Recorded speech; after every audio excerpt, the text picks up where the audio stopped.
Welcome everyone to episode 6 of The Way, a Rudis Wrestling podcast with your host Cary Kolat and myself, Matt Dernlan. Cary, how's it going this evening? I'm good, man. How are you? How was your week? Good. It's been good. I know that you've been this year you're in the fire, you're in the heat, but more notably now in the past week, I think you've had a ton going on with three dual meets in the past week, and then a huge fundraising initiative that you launched down there at Campbell. That was exciting Yeah, to see. yeah, it was crazy. It actually went to fundraising night, and then it went dual on Sunday, then dual on Tuesday, and then dual on Sunday again with a decent amount of travel in there, and so it was a busy week for me. It was one of those, and then you're trying to fit in all your individual sessions with guys, and then it's hard on the guys too, right? They're making weight 3 times in 7 days, and so, but yeah, it was a crazy week. The fundraising went really good. I probably use a lot of principles, from this book to get my guys going and get them fired up about, raising some money. It's hard to get a college kid, right? They don't really see the tangible side to it. And so you hang some pictures of some new gear that you're going to get and things of that nature. And we got them fired up and got them involved. But I definitely used a lot of parts of this book to make that happen. And I think especially with this chapter, they're talking about shrinking the change and really making it the end game, the goal, the national championship, winning the conference championship, getting on the podium. When you shrink the change and make it a little bit more tangible and break it up in pieces, I think it makes it more meaningful and approachable to the guys. But same way as your fundraising, I think that's one of those things where right now you're introducing what fundraising is to the guys, and they probably don't really understand, how critical that is to your growth as a program. And it's one of those things when you show them how to do it and what they need to do while they're in it, they may not necessarily get it, but after they graduate and they get a little bit more life perspective, I think they're going to gain a much better appreciation for all the other things that you were doing for them outside of just what you were trying to teach them in the wrestling room. Right. There's so much more to running a program, but it's life skills, right? We all like to say, hey, we're helping these guys become men. And I think I think the best coaches really do take that approach. I think you see the guy who is just all out. It's wrestling, wrestling, wrestling, and you can see a lot of kids get run into the ground. And I think when you implement other areas outside of wrestling to make the wrestling better, like everybody taking part in the fundraising. At first we saw a lot of guys who weren't. They, like I said, they're a college kid, right? They got school, they got practice, they got a girlfriend. This is just something else thrown onto them. So you have to be creative in how to get them involved. But once they got involved, it became a very competitive environment for those guys because they're wrestlers. They compete. It got competitive with my staff who could raise the most money. But then when it was done, we raised a significant amount of money for the school and the most money. And that was something to be proud of. And it was just another accomplishment for us in our program. It's just another thing that we hadn't done before that we have done. And that leads us into this chapter, which is, shrinking the change. But this was a big concept with me with Campbell. And I'm sure when you were at Binghamton, it was a huge concept, when you're taking a mid-major school and trying to get them into, a bigger and better and more competitive environment and make them more competitive. Like, these are some of the tricks that you have to do to get guys moving in that direction. Yeah, and to your point, I mean that's a good segue into this chapter. And they started it off by saying, you know, most people, one of the first points that was made in the book, and again we're reading and working through Switch by Chip and Dan Heath. It's talking about how to change things when change is hard. And the first point in this chapter when they started talking about shrinking the change was they made the point that people find it a way more motivating to be partly finished with a longer task than to be starting at the starting line at the beginning of a shorter task. And I think, referencing back to your fundraising goal, I bet the hardest part for your guys was getting them started, right? And then once you got them started and once they started they got that first commitment, or they were responsible for getting their first donation, and then the next guy gets a donation, and then the next guy, and then you just start building momentum, because they start establishing a belief and a hope in what is possible, right? And Yeah. then all of a sudden, it's like a snowball gaining steam downhill, and it just keeps going faster and getting bigger and bigger. And I was keeping track of you last week when you were going through the fundraising, and you're giving updates on social media, and you could see, once those big chunks of money, and once you started getting past that 10,000 and 20,000 and 30,000, it just seemed like you started gaining like this momentum that wasn't going to stop. But the hardest part is starting the momentum, correct? Yeah. So yeah, Matt, when we were talking about the fundraising, you said a key point at the end. What was really interesting was getting that first 50,000 took quite some time, and then I think we finished at 85,000. And I think we hit the 85,000, the next 35,000 in like not a third of the time. Because I think people on social media were following. They got an emotional attachment to wrestling. They, some people were, might have been Campbell fans that hadn't been around in a while, and I think a lot of it was just the wrestling community in general was excited to see a program, try to hit this goal in one night in 24 hours, and that helped. But there was a part where you started, like, it wasn't just my guys, even my staff, right? Mike Evans is a young guy, Scotty Sentes is a young guy. They've been coaching for a few years now, but they haven't been in that part of the business and on the fundraising side of it, which is something your administration wants to see. So, when I was thinking about what I needed my team to do, I was always saying, my biggest base of any funds we raised was going to come from the staff, and I had to get those guys going, and they weren't sure how they were going to do it. And so, being the leader, what I started doing was every day I would come in and say, I got another $100 donation last night. And I'd write it. We had a whiteboard. We talked about the whiteboard before. And I would put it in the whiteboard for everybody on my team to see and my staff to see. And it was, Kolat number 1, and then I'd write their names under it. So that kind of got them going. Maybe it was in public embarrassment or whatever it had to be. But I knew I had to start that. And, Mike Evans is, he came from Iowa. He's never done anything like this. Mike's always just been a room guy. And I was like, look, you got to make some calls. You're the Iowa mustache guy. There's got to be somebody who supports you with that fan base.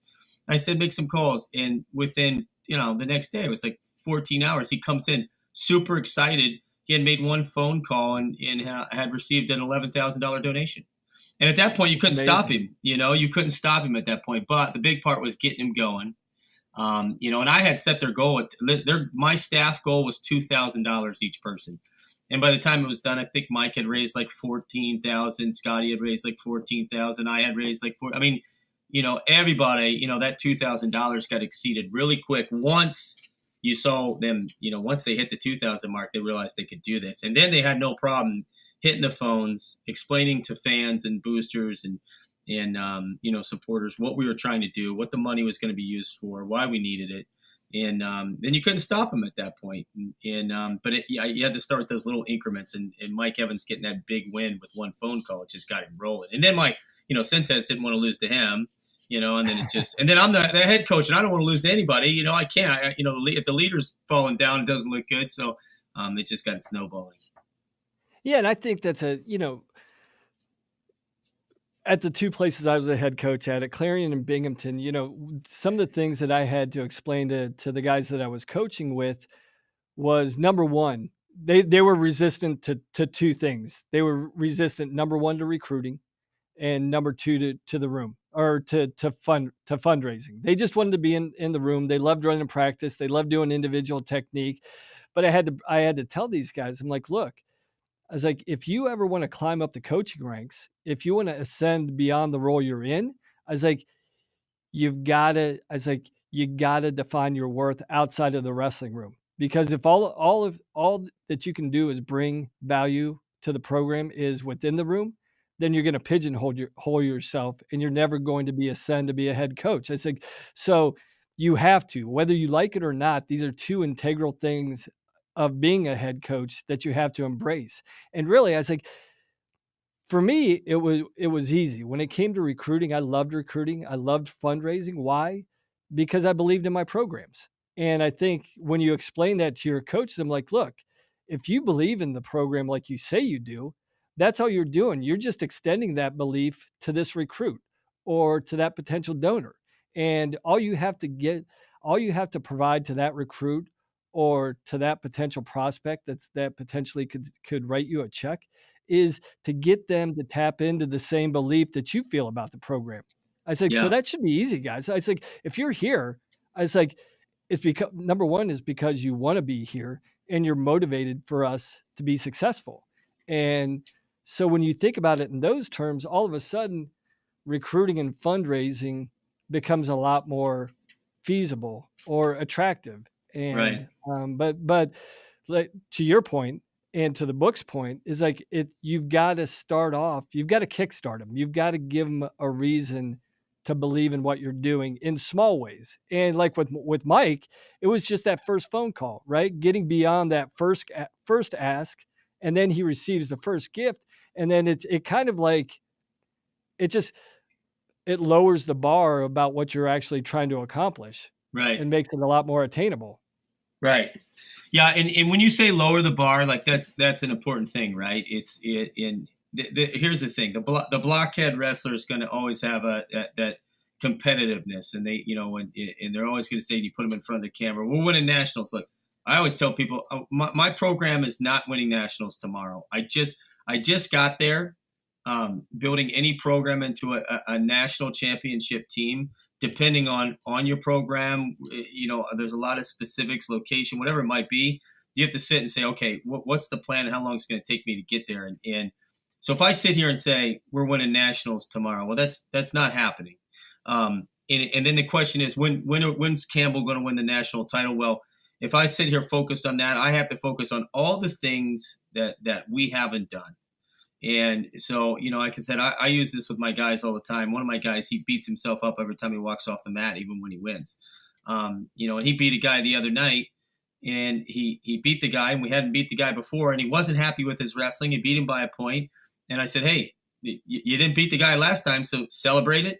You weren't happy with the performance, but take the win. It's an inch in the right direction, and that's how you gain momentum. And that's where, for me, with Campbell, that's always been the style and the approach with the program. We had never taken more than, I don't know, one guy to the NCAA tournament. So we took two guys. The next time we went, we took five guys. We had our first All-American, all incremental steps, right? Our first All-American took eighth. He broke the seal. The seal. Now it's open. So eighth isn't good enough. You got to get seventh. You got to keep inching. The program my first 2 years was. Man, it was devastating. The first year was 5 4/5. The next year it was still a dismal year, and then the third year we had our winning season. And then we won conference that year. I mean, so these are all incremental things. Now they're not the biggest things in the sport of wrestling. They're not the things that I'm striving for. I'm striving for things way past with our program.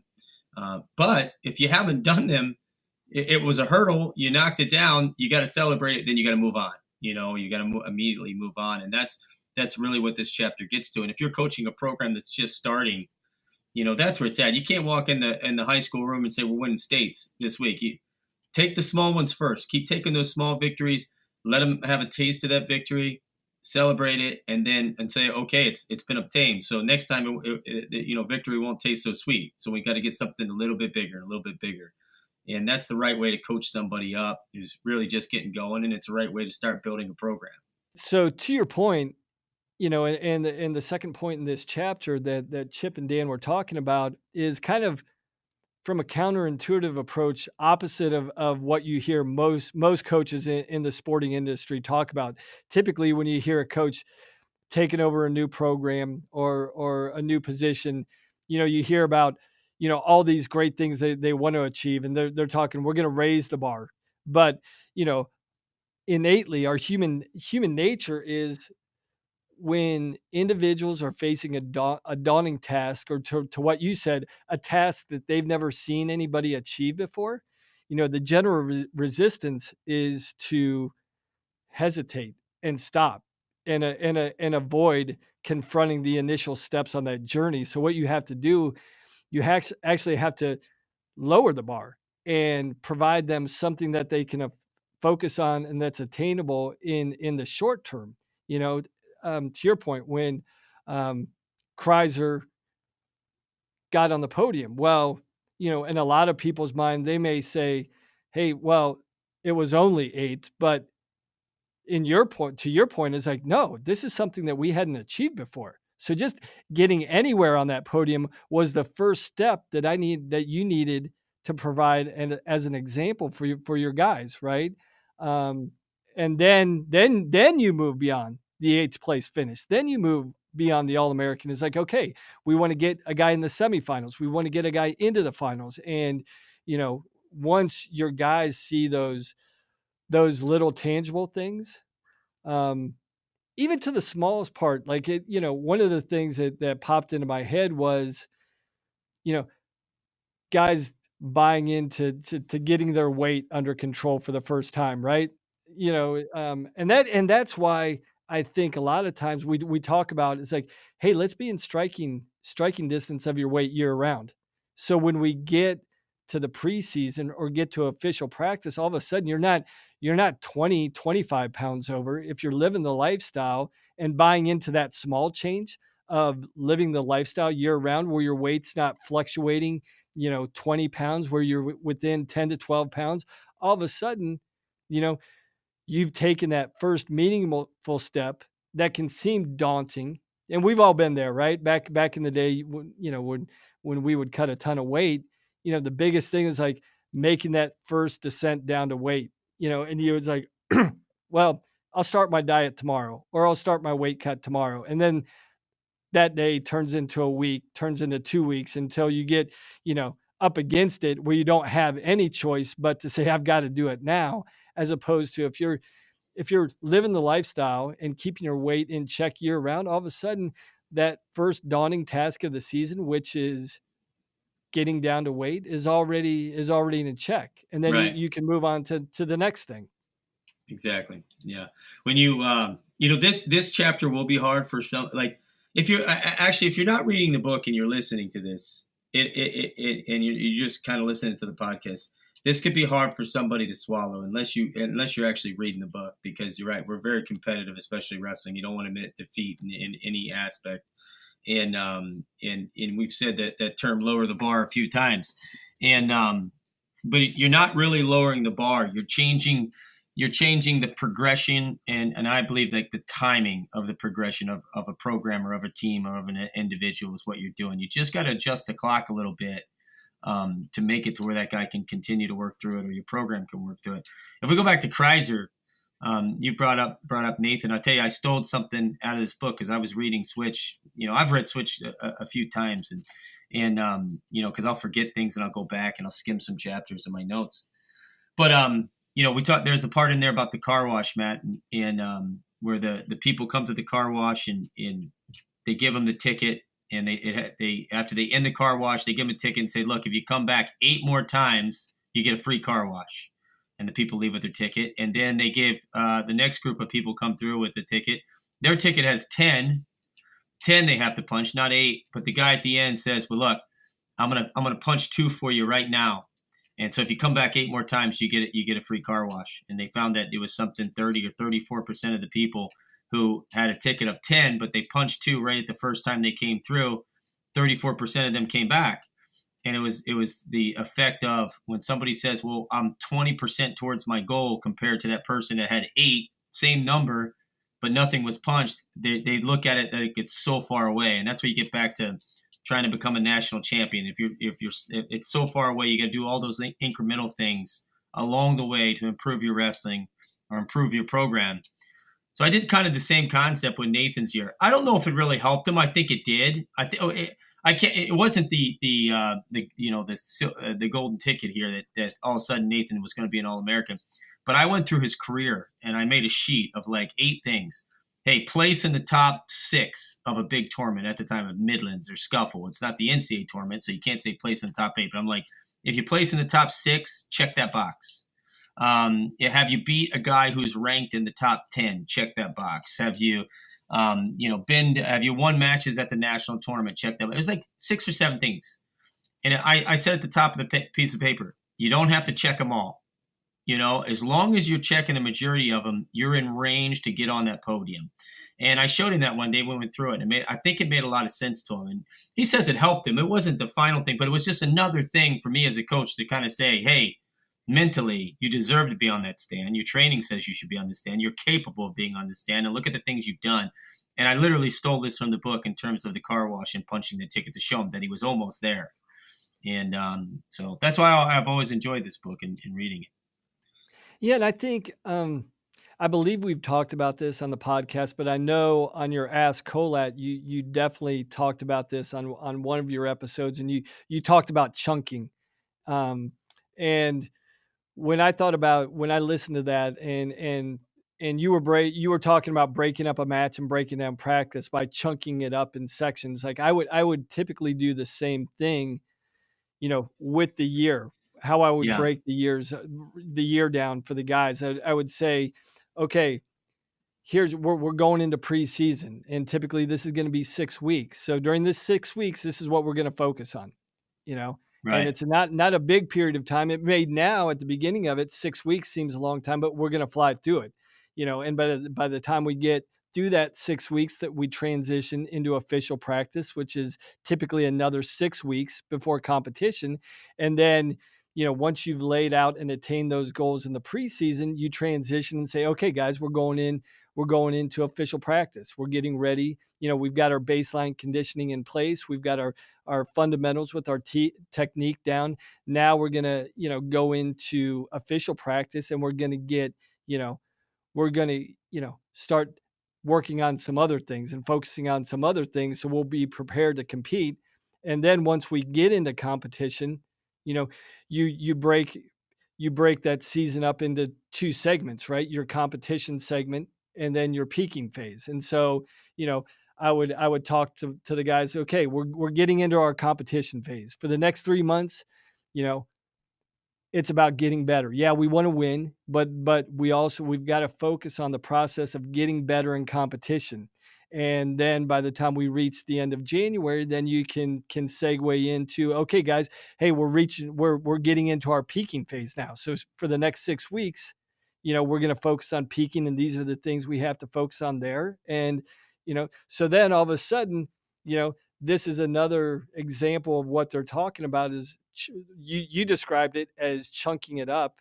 The book describes it as lowering the bar and segmenting, you know, different outcomes that you're trying that may in a broader context seem unattainable at the time, but when you chunk it up and break it up and lower the bar a little bit, it's like, okay, I got through the preseason, I got through official practice, I got into our competition phase, now I'm into our training phase. And all of a sudden, you know this seemingly endless season, when you're starting, official practice at the beginning of October, and guys start, projecting out till March, they're like, man, this is never going to get here. But all of a sudden, if you lay out these attainable goals throughout the season and how you're going to break it up, all of a sudden it kind of lowers the bar. And it I think it does two things. Number one, it lowers the bar, and number two, it gives you um, a bit more perspective on where the focus should be. And that's the other thing that they were talking about in this book. The most daunting thing when people get started is a lot of times people focus on the destination instead of focusing on the elements that will actually get you there. Yeah, yeah, and the way you described it, I would use another word is distracting, right? Like in our sport, it's so Yes. easy because we talk about March and the NCAAs and the NCAAs, and what happens when somebody loses a match, right? They always say, well, it's not March, doesn't really count. Well, they all count. You know what I mean? We're counting in wrestling, we count them all, right? They all hurt. Doesn't matter. I mean, I'm sure in March it hurts worse, but really, what you do, you want to try to distract guys, from the time frame before getting there, and keep them focused on what's happening each week, and I try to tell my guys, forget the weekends. I'm like, stop looking at your life as a wrestler as Monday through Friday, and then there's Saturday and Sunday, right? That's what we do naturally. And I'm like, we're just going to train. We're going to train until our body says, it's time to take a break. And that break might be on Sunday and then we're kicking it back in on Monday, or the break might come on Tuesday and then Wednesday's off and Thursday's off. And then, you try to distract them from all these things that could get their mind away from what we're currently working on or what your current goal is for the team. I mean, if you're the coach of a program, it's who are we facing this week, right? We don't want to be thinking about the team we're facing 2 weeks from now, or it's each team as they come. And, you prep for them, you scout for them, you get your guy ready for them and depend on your weight class you have. And then you send them out there and get them going, and you just stay focused on that guy at that moment. And that's where the mistakes happen. Like we've seen anytime in a tournament when, kids out looking in at the bracket, who's going to face in the semis when we haven't wrestled the first round yet. And he gets a ding first round because his mind's somewhere else. And that's exactly what you want to avoid. You want to inch forward, take it match by match, take it week by week and month by month during a season. And then, the big thing is how you were saying is how you laid out your sections of the season.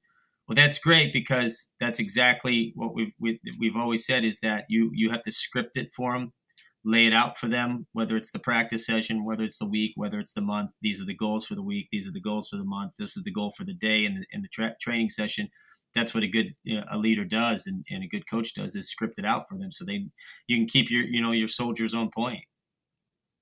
Yeah, and I think the other thing, I loved how you described that about you've got to distract guys from those bigger things that they tend to naturally gravitate to. But as you're distracting them from those bigger things, one of the things the book talked about and described perfectly was, as you're distracting them on the bigger things, make sure you're getting them to buy in and focus on those elements that will lead to them believing in themselves, and describing characteristics that they need to focus on instead of being distracted by the end goal.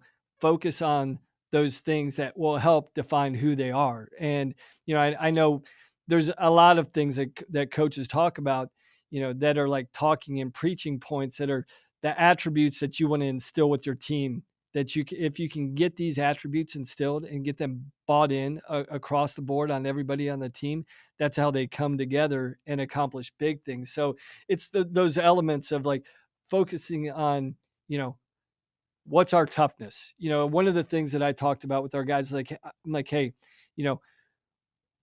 I want to be the toughest team in the country. And by that, I'm not saying, we're going to go out and be the biggest bullies in the country. Toughness is discipline in certain areas that are critical for success, like discipline with our weight control, discipline, with our rest, discipline and toughness with our nutrition, discipline with our how we act in the community, and tough in our actions, right?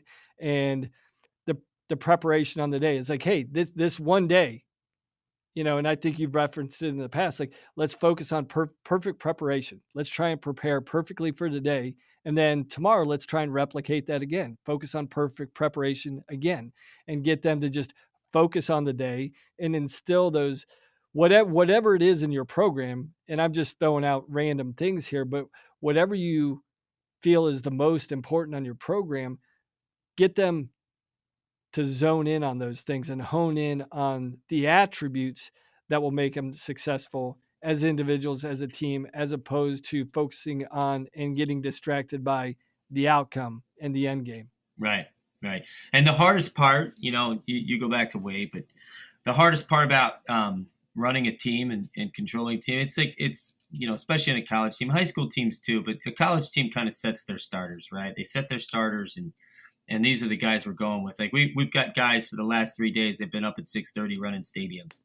And that's because we always tell the backups and to be ready, because anybody can get hurt at any given time. And what we can't do is have our backup so heavy that he cut his weight because he got so big that he goes out there and we might as well wrestle the starter who was hurt anyway, because they underperformed because they didn't cut the weight right. So we have this weight chart that we follow, and we tell them, if you're 7 days out from weight and this is your weight class, this is where you need to be. 5 days out, 4 days out, and it goes down every day until we get 1 day out from weigh-in, and that's a big part when you're coaching is managing the guys who are not always seeing action, because after a while they don't believe it.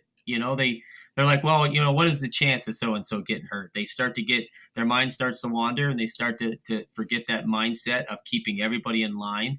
And so we tell them all the time that that you may not be the guy in there, but that guy doesn't win without you being prepped, without you pushing him, without being ready, and that's your goal. Your goal is to keep him ready. You're no longer the starter. You're redshirting, and that is your goal, to get him as far up that ladder as we can. And so we try to focus that with them, and then obviously Wade is one of them, because we got to be ready in case somebody gets hurt, and you're always setting the tone for your program and keeping everybody in line with that aspect of all these small things weekly, and it's that's probably the hardest part, of running any program. No, I think it's really, really hard, and that's probably one of the easiest things for coaches to overlook, right? They get so focused on the 10 guys or the 14 guys in high school that they kind of neglect the guys. Well, the guys that aren't starting are actually in some ways as or more important to keep them on board and keep them motivated. So you actually have to be more invested and coach the backups even harder, at this time of the year than most people think. Well, they're extremely important, right? Because it will start to put a black cloud over your program, because they can start to easily bring negativity in. You typically, on any college program, you have less starters than the majority of your team, right? So the majority of your team is not in the starting lineup. So you got this whole army of guys that if they go south on you, it really does affect everybody, because your starters start to resent them. You start to develop two teams inside of a program, which you don't want, because you want everybody on the same page, moving in the same direction at the same time. And, so you have to really make sure you're managing those guys. I think in a college program, it's making sure that they're hitting the redshirt tournaments. They're keeping their weight under control. They're staying on top of their grades. And then when you're on the weekend road trip, they're not out being lazy and not doing anything, that they're still coming in the room and training just like if they were the starter. And so they're extremely important. You can't overlook those guys, because they can really knock you down really fast. And I tried to do different things to engage guys as well, like bringing extra guys on the road just so they feel like they're part of the team, right? Yes. And they're going through and treating them like they are a starter, taking them on road trips, making them go through the same steps and progressions that your starters are, getting them accustomed to what a road trip, and these are good teaching points to guys to learn how to manage those weekends. If they're not the starter and you anticipate they're going to be the starter or a big contributor for the program, get them on those weekend trips so they learn how to get accustomed and to navigate those things. Get them involved. What I try to get guys to do as well is get them engaged in community service activities. I know when I was in New York, twice a week, even during the season, I would have guys, work with the Special Olympics powerlifting team up in New York. And, what that allowed them to do is, instead of, when guys aren't the starter, it's easy. The amount of work that you're putting in, it's easy to get down on yourself. It's easy to get discouraged. And, so I used, our community service activities with the Special Olympics to invest in other people instead of putting the focus on themselves and what they weren't achieving necessarily. It's like, hey, we're helping out these other athletes, with this weightlifting program, invest in a goal that they're trying to reach. And I saw some success there, and it was fun to get to see those guys buy into those other activities, even in the midst of the season. Yeah. Well, one of the things I did was I stopped. I used to, when I was younger, I used to just think somebody could go in a room hour and a half, 2 hours, like I did. And when I first got to where I was at with Campbell, I realized there was no way I was going to keep these guys in the room for 2 hours. I was working with a certain type of guy when I first got there. Plus, they'd been, under different leadership for years, so they were accustomed to something. I think they thought I was coming in with a sledgehammer and going to be, cracking skulls with it. We trained for an hour. And I have no problem telling people we trained for 1 hour. I brought them in and warmed them up for 20. we had a skill set for probably 30 minutes, and then we were finishing, with another 10 minutes of something. And then I would say, done, practice is over. Anything you want to do, it's on you.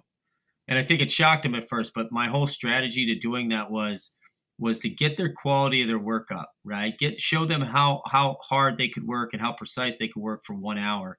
And so it was an opposite approach to what people usually do when the season starts. We're going to go 2 hours, and then we're going to slowly keep shortening the clock all the way down until we get close to the state or national tournament. And then we're going to be in and out in an hour. What I did with these guys was start at an hour. Once they got accustomed to an hour, then I took it to like 1:15. An hour and a half, and then maybe we started dipping into the hour and 45. Then as we get toward the end of the season, I start bringing it back down. And I did that based on the type of guys that I had, like at the time. And with the guys that I had, that I felt that was the best way to get the best work out of them. I built them up to it instead of throwing them in the fire. So in a sense, it was like this chapter lowering the bar. I think if you're a coach out there, I get this question all the time. I got a brand new program. What do I do? I'm like, well, it depends, like what your skill set is. But I always think that's a good approach, especially if you've got a bunch of young guys, because now we do start with our 2-hour practices with the guys I have. And the window is 2 hours, and then it's an hour and 45, and it comes down over time, and it might spike back up again if I feel we need it. And then it comes back down again. But I have a different level of kid than I did 5 years ago. And if you have a new program, I think this is where your practice goes. You want precise drilling. You want hard, precise, aggressive wrestling, and you want focused wrestling, and you want good conditioning. It might be a smart approach to saying, we're going to be in here for an hour. We're going to get as much as we've done for an hour. We're going to take two quick water breaks, and you'll be amazed at how many guys say, I can do an hour. Once they start to learn they can do that, then it's easy to get them to 115 and higher, and then, again, this is back to lowering the bar a little bit to get more achievement out of them over time. And I think that's kind of at the end of the chapter, that's what they're really focusing. And they're like, hey, make sure every single day there are small attainable wins for every guy and every athlete, and make sure that, these small traits, they have to have, these small wins have to have 2 traits. And they said, number 1, they have to be meaningful, and 2, they have to be within your reach. So what you were talking about, like, I think that's the perfect thing, because when a new coach steps in, or when you're, you're changing the focus of the program and putting your stamp on what you believe is important, I think there's that unspoken dread from your athletes. Like, I'm sure there was a preconceived notion about who you were, Cary Kolat, not only as a coach, but as an athlete. And they probably were thinking, holy crap, what am I getting into? This guy, I've heard he was a maniac, right? He trained so hard. He was such a fierce competitor. And so, I'm sure the perception, they were like, what the heck am I getting into with this new coach? But you laying that out, saying, hey, we're only going to go an hour, and this is what we're going to do in this hour. So, you made it meaningful. You defined what the practice was going to be. And then you also explained to them that it was within their reach. It's only 60 minutes, guys. And actually, when I break this up, this 20-minute warm up, this 20-minute structured section, all of a sudden we've got 20 minutes left to practice. And so, you were able to capture the 2 traits that the book was talking about. Make these immediate wins meaningful, and make them within their reach. Yeah, absolutely. And it's like, and I'll give advice. Anybody out there running wrestling camp, do not run 3-hour sessions, because it doesn't work. I've had guys do that to me. I got a guy in Florida. We're buddies, but the first time I went down there, it was 3 hours. I told him I'm never coming back. I would never run 3-hour sessions again, because you lose those kids really quick after about an hour and a half. And to your point, you lose a lot of clinicians that way too. Yeah, absolutely. That's for sure. Well, good, man. I think this was a good discussion. Again, if you're reading the book, this is probably my favorite chapter in terms of tricks and getting kids to work harder, and getting people to follow you, and getting people to do more for you. Just, little incremental changes, and not getting caught up with the distance or how far a goal is out there, or ways to distract a kid from falling off the path. But I thought it was good, man. How about you? No, this is great. Yeah, I think, yeah, to your point, there was so far every chapter has been great. This one was really meaningful in a lot of ways, and looking forward to next week discussing the next chapter. And yeah, appreciate the conversation. Sounds good, man. All right. Well, this is Cary, Kolat, Matt Dernlan with The Way. And again, we're reading the book Switch by Dan and Chip Heath. And all right, man, I'll talk to you next week, buddy. All right, take care, Cary.